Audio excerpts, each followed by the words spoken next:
Welcome to a Brit Reacts to Bollywood, and today I want to look at something very interesting. And I want to first say to you, Assalamu alaikum, Sat Sri Akal Ji, Namaste, Vanakkam, and all the other greetings to all of my friends in India and around the world. Today I want to look at a film from 2021. It's Mimi. Now this looks really interesting. It's cute, it looks traditional, it looks very modern. It's Netflix. It came out in July on Netflix India and possibly everywhere else. It's a comedy drama written and directed by Lakshman Uttekar and co-written by Rohan Shankar. It stars Kriti Sanon in the titular role of a young woman who opts to be a surrogate mother for a foreign couple. Pankaj Tripathi, Tamhankar, Manoj, Pahwa, Supriya, Pathak, Evelyn and Aidan Whytock feature in supporting roles. It was shot in Mandawa, Churu and Jaipur, barring a few days in Mumbai, it says. Score and soundtrack were composed by A.R. Rahman, with lyrics by Amitabh Bhattacharya. It appears to have been delayed by the pandemic, so it came onto streaming services Netflix and Jio Cinema. The film was released 4 days before the scheduled release, as the film was accidentally released early by Jio Cinema and went into torrent sites. The film received mixed reviews from film critics who praised Sanon and Tripathi's performance, with many stating the role as her career's best performance, but criticised the plot. The poster looks so cute, and it's very colourful and traditional in the outfits. I think it's very interesting.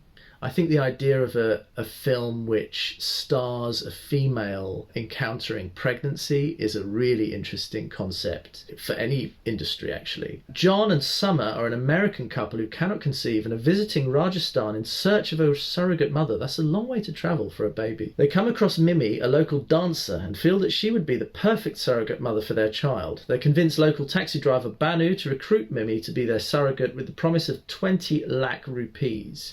Mimi, who has aspirations of stardom in Bollywood but does not have the financial means required to chase her dreams, agrees after initial hesitation. The IVF procedure is successful and Mimi becomes pregnant. In order to hide the pregnancy from her parents, Mimi lies and tells them that she is going to Mumbai for 9 months for the shoot of a film. She starts living with her friend Shama. Banu is asked by John and Summer to take care of Mimi while she is pregnant. Oh wow, a few weeks later a routine checkup reveals that Mimi's unborn child has Down syndrome. This news devastates John and Summer and they abruptly leave for America, telling Banu that they don't want the baby anymore and suggest Mimi to abort it. Upon learning about this, Mimi is disheartened but rejects the idea of abortion and decides to carry the child to term. Mimi, who is now visibly pregnant, returns home and lies that the child belongs to Banu when asked about the father of the baby. This causes its own set of problems, as Banu has a wife in Delhi who hasn't seen him for months. Mimi gives birth to a healthy and fair boy named Raj, revealing that the earlier test result was a false positive. When she and Banu's mother show up in Rajasthan at Mimi's home, chaos and confusion ensues. I love this plot. Eventually, Mimi comes clean about the surrogacy and her child is accepted by her parents and family. Mimi becomes deeply attached to Raj and sacrifices her Bollywood aspirations to take care of him. Shama and Banu continue to be a major part of Raj's life as he grows up in Mimi's home, doted on by Mimi's parents.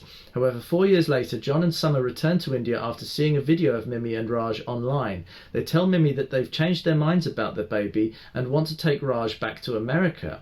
Mimi confronts Summer and says that Raj is her child now and she won't give him back, but John threatens legal action as Mimi had signed a contract for a surrogacy and has no legal right over Raj as long as she was paid for her services. Banu and Mimi's parents prepare to fight it out in court, but Mimi rejects this notion and decides to give Raj back to John and Summer, as she doesn't want Raj to face the struggle of court cases.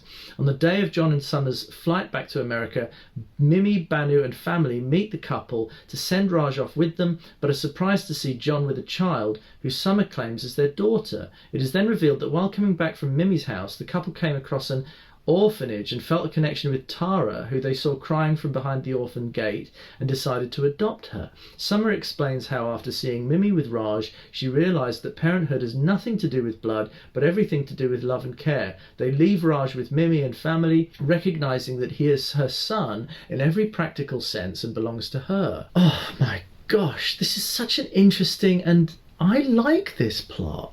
I don't think that this is uninteresting or a contrived plot. I think it's a sweet, unusual concept in an industry which is so saturated with action and unrealistic romantic expectations and relationships. This is actually really uplifting and beautiful, I think. I think it's a really sweet story, and it's very unusual to have a film about the lead being a single pregnant woman. I think it's so interesting. I admire it. I think it's a beautiful story. The song is Rockabye Baby, and it's had 2.5 million views online. Let's take a look and see.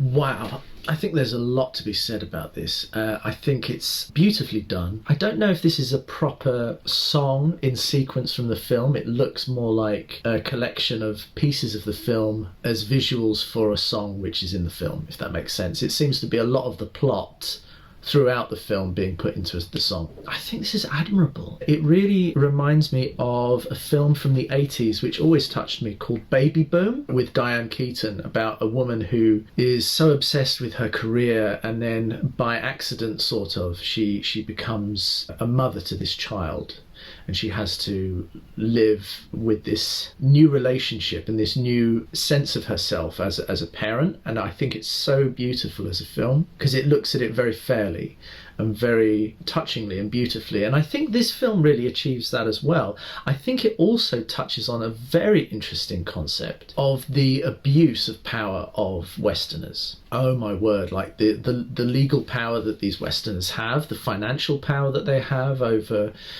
people, that they can just come and adopt children or get somebody to be a surrogate mother, and they can leave if they don't like what they see, and they can come back if they choose to, and take over control and take over parenthood and remove that relationship that Mimi has with her baby. I think it's such an interesting subject to touch upon because Western abuse is real and people forget about that. People prefer not to imagine it, and you know, so much of Bollywood seems to idolize Western cinema and Western culture and Western looks and appearances and Western blonde dancers in Bollywood films and all those things. But actually it's an unfair relationship. It's an imbalanced relationship.